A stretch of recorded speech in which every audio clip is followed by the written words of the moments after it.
Big news coming in. Consumer Ministry has sent a notice to cab services Ola and Uber. The government is seeking a response from the cab aggregators on the different pricing method for different phone users. This is very interesting.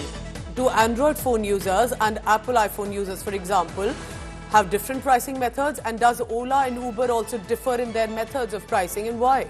The CCPA notice has been sent to both cab services Ola Uber, coming after reports of a different pricing.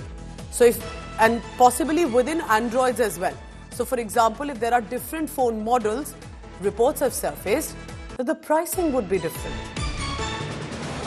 Ashutosh Mishra joining me. Remember, this is a very important, a serious, significant development, because almost all of us do use the cab service one way or another.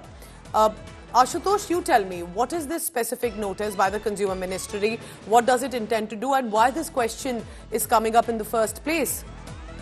Well, this is a major crackdown and perhaps a major action by the Consumer Ministry, the CCPA under the Consumer Ministry, against the cab aggregators. And this comes in a light. Remember, there have been a report in the past, just recent weeks, couple of weeks ago, that the Ola and Uber cab aggregators are allegedly charging the pricing which is varying on the phone models that the consumers are using. For example, if you book from these cab aggregators from Connaught Place to Noida, and if you are using Android, say X amount, considerably, if it is around 100 rupees, the same distance traveling for the iPhone user, these cab aggregators are charging 120, 125 or even higher amount.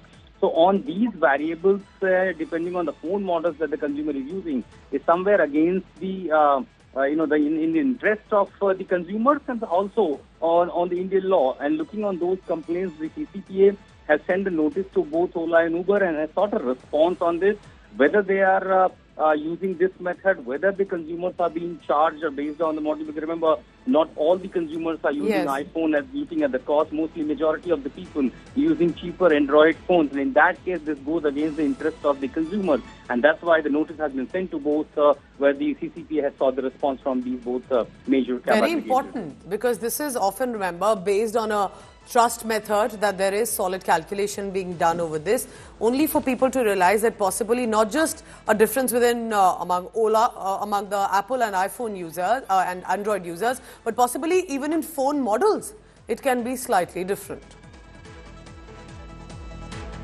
Okay. The higher version of the Android users or the lower version of the Android users, the quality of the phone that they use, but more importantly, the difference, the report that came out. Just a quick one on that. Any word yet from any of these aggregators right now, or this will be a protocol they'll have to reply to the ministry? The CCPA has its own law under the Consumer Rights Act. The CCPA is the mandated. Whenever there is any thing goes against the consumer, the CCPA is the watchdog body that takes action. So the Ola and Uber, both the cab aggregators, are bound to respond to these notices to the CCPA. And as and when on their response, there will be further investigation as well. And then the action will be decided, the aggregators, whether they are violating the rules and the law. Let's hope that there is a solid conclusion on this, and soon nobody should be allowed to misuse public trust, and least of all cab aggregators, who are clearly in much use, in many ways lifeline for many people across different cities.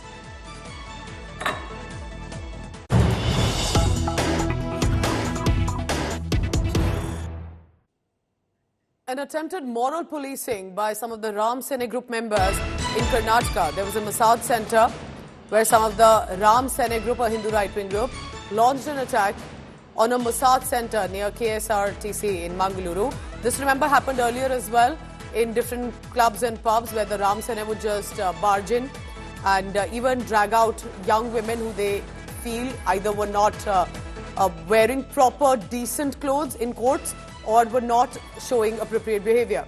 The group here, in this case, at the massage center, vandalized property, shattered glass panes and destroyed the furniture as well in protest.